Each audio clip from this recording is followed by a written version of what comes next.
নমস্কার, আমি শ্বেতা।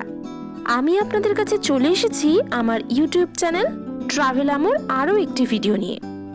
ভালো লাগলে আমার ভিডিওটি লাইক, শেয়ার আর আমার চ্যানেলটিকে সাবস্ক্রাইব করবেন। আমার আজকের ভিডিও হলো মেঘের দেশ মেঘালয়ের ইস্ট খাসি হিলস জেলার অন্তর্গত বৃষ্টিবিখ্যাত চেরাপুঞ্জি বা সোহরাকে নিয়ে। পাহাড়, ঝর্ণা, গুহা, মেঘ, বৃষ্টি ও প্রকৃতির এক অসাধারণ সমন্বয়। আজ মেঘালয় ভ্রমণের প্রথম দিনের অভিজ্ঞতা আপনাদের সাথে শেয়ার করছি। হাওড়া বা শিয়ালদহ স্টেশন থেকে গৌহাটি গ্রামে যে কোনো ট্রেন ধরে পৌঁছে যান গৌহাটি স্টেশনে। মেঘালয়ের রাজধানী শিলংয়েও সরাসরি ফ্লাইটে যেতে পারেন, কিন্তু সেক্ষেত্রে ফ্লাইটের সংখ্যা থাকে খুবই কম। আমরা কলকাতা থেকে ফ্লাইটে পৌঁছালাম গৌহাটি এয়ারপোর্টে।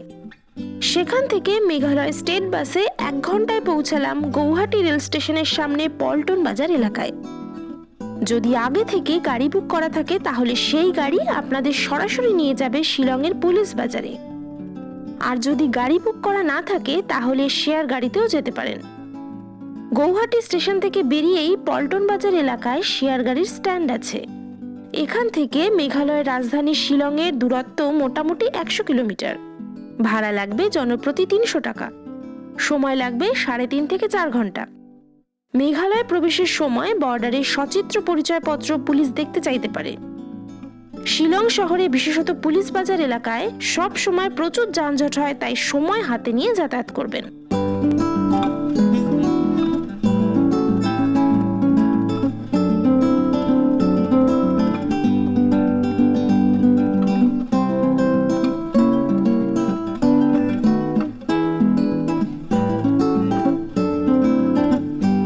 চেরাপুঞ্জি যাওয়ার পথে প্রথমে চলে আসুন মকডক ডেমপেপ ভ্যালি ভিউ পয়েন্টে।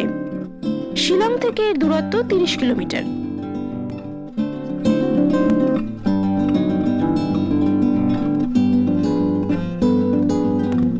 পাহাড়ের সবুজে ঘেরা ভি আকৃতির উপত্যকা অর্থাৎ স্পারের অসাধারণ সৌন্দর্য এখানকার অন্যতম আকর্ষণ। এর মাঝে রয়েছে 2600 ফুট লম্বা ও 1200 ফুট উচ্চতা বিশিষ্ট জিপ লাইনিং, যা অ্যাডভেঞ্চার প্রিয় মানুষের কাছে খুবই পছন্দের। অনেকগুলি সিঁড়ি অতিক্রম করে নিচে গিয়ে কয়েকটি ছবি তুলে নিতে পারেন। পরিবেশ খুব শান্ত ও পরিষ্কার পরিচ্ছন্ন। এর নিচে রয়েছে একটি ছোট্ট ঝর্ণা। এখানে যেতে হলে 50 টাকা আলাদা করে দিতে হবে।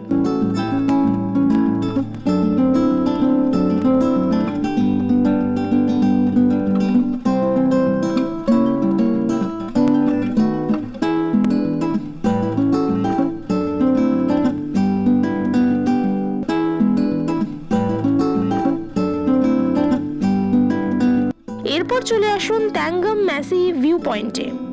এন্ট্রি ফি পার হেড 20 টাকা।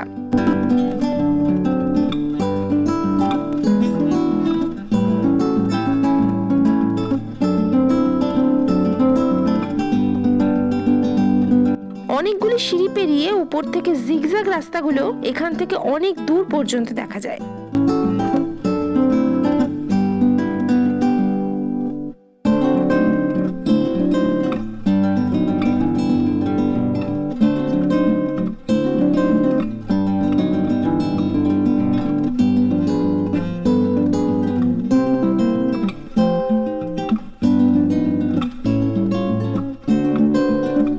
পরবর্তী destination Wahkaba Falls. Entry fee per head 30 টাকা। অনেকগুলি ধাপ পেরিয়ে নিচে নেমে এই ফলসের উপরের অংশে পৌঁছানো যায়।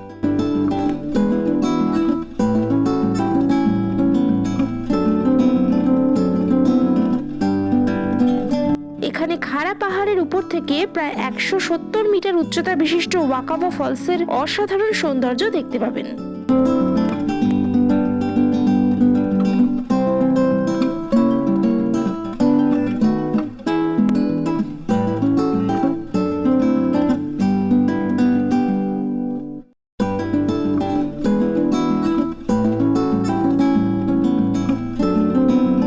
চলে আসুন আরওয়া কেভ। এটি মেঘালয়ের বিখ্যাত মৌসুমাই কেভের তুলনায় ছোট। মৌসুমাই কেভে ঢোকা ও বেরোনোর জায়গা আলাদা, কিন্তু আরওয়া কেভে ঢুকে আবার ওই পথেই ফিরে বেরোতে হবে। এন্ট্রি ফি বড়দের জন্য 20 টাকা ও ছোটদের জন্য 10 টাকা। ঘন জঙ্গলের মধ্য দিয়ে অনেকটা পথ পেরিয়ে এখানে পৌঁছতে হবে।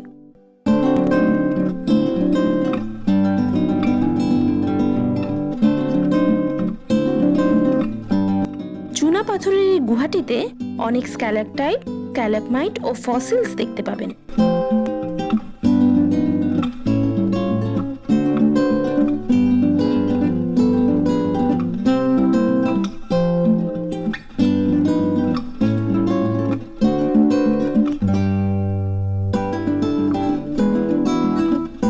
এরপর চলে আসুন নৌকালিকাই ফলসে। উচ্চতা 1115 ফুট প্রায়। এটি পৃথিবীর টলেস্ট প্লাঞ্জ ওয়াটারফলস। প্রবেশ মূল্য 20 টাকা। প্রচলিত আছে যে কালিকাই নামে একজন মহিলার মৃত্যুকে কেন্দ্র করে তার নামানুসরণে এই নৌকালিকাই নামটি তৈরি হয়েছে। খাসি ভাষায় এর অর্থ জাম্প অফ কালিকাই। পরবর্তী destination Mawsmai cave. Entry fee per head 30 টাকা। জয়ন্তিয়া পাহাড়ে অবস্থিত চেরাপুঞ্জির সবচেয়ে বড় আকর্ষণ এই ন্যাচারাল কেভটি। 150 মিটার লম্বা এই কেভটি ভারতের বৃহত্তম কেভগুলির মধ্যে একটি। এর ভেতর দিয়ে যাওয়ার অভিজ্ঞতাও মনে রাখার মতো। কখনো বসে কখনো নিচু হয়ে যেতে হবে।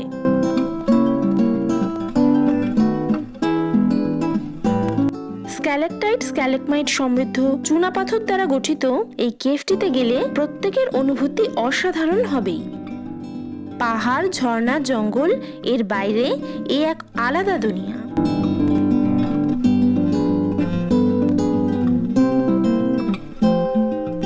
পাথরের গায়ে অনেক ফসিলস রয়েছে এখানে। মেঘালয়ে প্রায় 1500 গুহা রয়েছে, তার মধ্যে 980টি এক্সপ্লোর করা হয়েছে।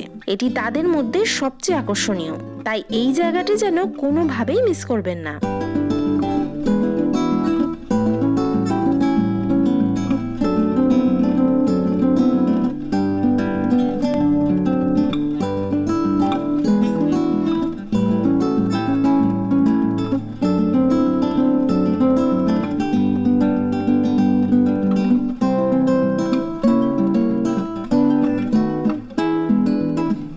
এরপর চলে আসুন ইকো পার্কে। এন্ট্রি ফি পার হেড 20 টাকা।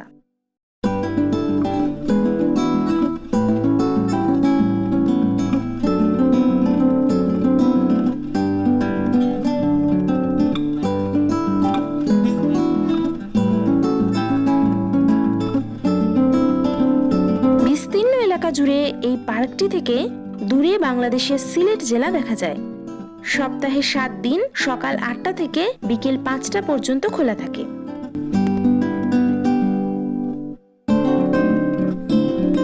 চলে আসুন সেভেন সিস্টার্স ওয়াটারফলসে। মৌসুমাই গ্রামের কাছাকাছি অবস্থিত এই ফলসটি 7টি আলাদা আলাদা ফলস মিলে একসাথে তৈরি হয়েছে।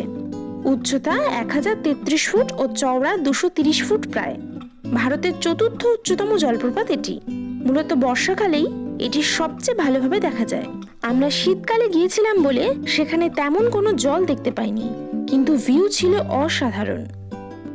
মেঘালয়ের প্রতিটি জায়গায় সিঁড়ি পেরিয়ে অনেক নিচে বা উপরে ওঠানামা করে স্পটে পৌঁছতে হবে, কিন্তু অনেক কষ্টের পর সেখানে গিয়ে দেখা অসাধারণ সৌন্দর্য আজীবন স্মৃতি হয়ে থাকবে। চেরাপুঞ্জি তথা মেঘালয় ঘোরার সবচেয়ে উপযুক্ত সময় হলো অক্টোবর থেকে জুন মাস। জুলাই থেকে সেপ্টেম্বর মাস পর্যন্ত প্রচুর বৃষ্টি হওয়ায় এই সময় পর্যটকদের সংখ্যা থাকে খুবই কম। এখানে অনেক ঝর্ণা রয়েছে। যারা ঝর্ণার জল ও মেঘেদের আনাগোনা দেখতে ভালোবাসেন তারা অনেকেই বর্ষাকালেও এখানে বেড়াতে আসেন। শিলংয়ের পুলিশ বাজারে অনেক হোটেল, রিসোর্ট ও হোমস্টে রয়েছে বিভিন্ন দামের। মোটামুটি 1200 থেকে 3000 টাকার মধ্যে প্রতিদিনের থাকার খরচ।